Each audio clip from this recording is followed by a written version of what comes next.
Autoline Daily is brought to you by Bridgestone, passion for excellence. This is Autoline Daily for July 29th, 2010, and now the news. More and more automakers are reporting profits, and the numbers are really impressive. Analysts warn that earnings could fall in the second half of the year, but for now, a lot of car companies are popping the champagne corks. Volkswagen posted a second quarter net profit of 1.2 billion euros. That's about $1.6 billion. And it's 4 times bigger than the profit it reported a year ago. However, Bloomberg reports that 2 of VW's brands, Seat and Bentley, both lost money. Now we swing over to Japan, where Nissan reported a quarterly net profit of $1.2 billion.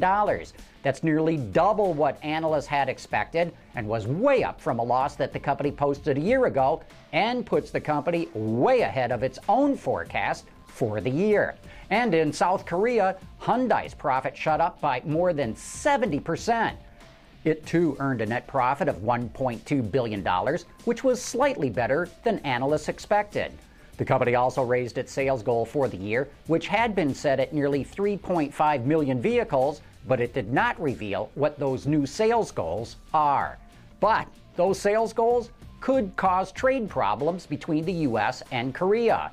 Ron Kirk, the U.S. trade representative, said yesterday that it is unacceptable that Korea sells so many cars in the United States, while so few American cars are sold in Korea.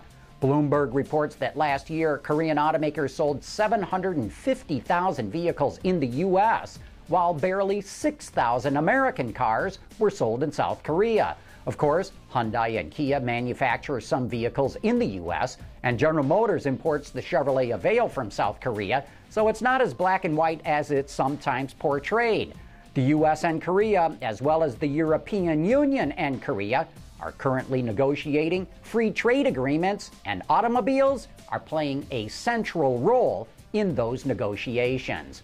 And speaking of exports, Ford says the new Explorer will become the most exported vehicle coming out of North America.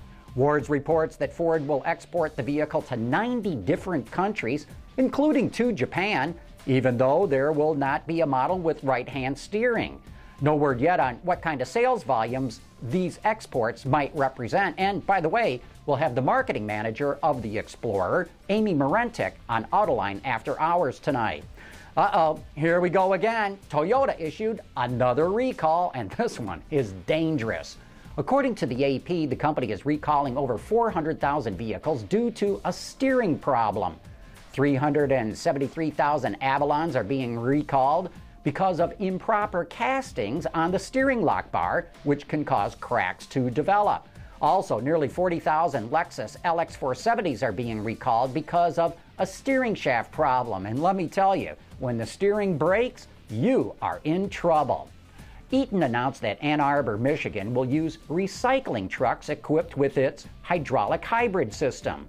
4 Peterbilt trucks will be equipped with the system, which is expected to improve fuel economy and emissions by 30%. Unlike an electric hybrid system that stores power in a battery, the hydraulic system stores energy as pressurized hydraulic fluid. Every time you put on the brakes, that energy is converted into hydraulic pressure. The fluid is stored in a container until the driver hits the gas pedal, which then helps to launch the truck. Not only does the system reduce fuel consumption, it also does not wear out the brakes as fast, which helps to save on maintenance costs. Coming up next, we'll have the guy who styled the new Kia Sportage take you on a styling tour of his latest creation. Introducing Bridgestone's third generation of run-flat tires with groundbreaking new Bridgestone technologies. Bridgestone run-flat tires offer improved ride comfort, lower rolling resistance, and improved wear while giving you the peace of mind and comfort you need. Kia is really changing the looks of its cars, going from amorphous blobs to crisp, well-proportioned vehicles. Massimo Frascella is the designer of the new Kia Sportage. Autoline Daily just caught up with him outside of the hotel in San Francisco, where Kia was holding the launch of the new Sportage, and we asked him to give us his own styling tour of the vehicle that he styled. The car has the inspiration from the from the Kia Q concept car released in 2007 in Detroit. With this car we wanted to go in a way completely different from the current Sportage.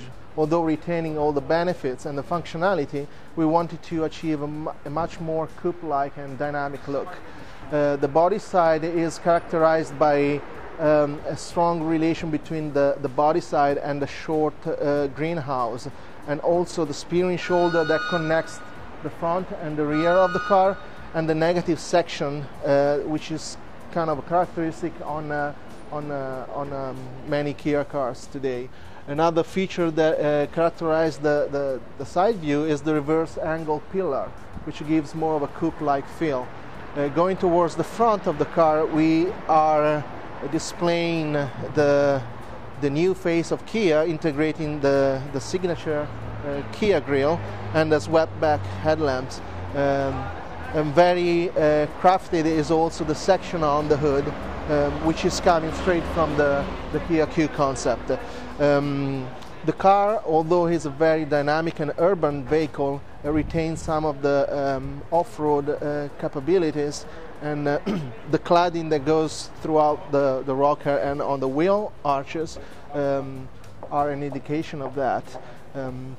This design feature takes us to the back, where we wanted to achieve a very clean look, a very modern look, minimizing the offset between the gate and the bumper, trying to achieve a very flush look. Another important element is the graphic of the rear glass, which conveys a coupe-like image to the car, and the tail lamps are coming proud, are almost like embracing the whole rear. We try to cut the corners on this car as much as possible to give this compact look and a great stance on the road. Again, that was Massimo Frascella, the designer of the new Kia Sportage. Hey, don't forget to tune into Autoline After Hours tonight with me, the auto extremist Peter DeLorenzo, and David Welch from Bloomberg Businessweek. Joining us tonight will be Amy Morentik, the marketing manager on the new Ford Explorer. If you've got questions for Amy, make sure you get them in. And that's it for the top news in today's global automotive industry. Thanks for watching. We'll see you tonight and tomorrow.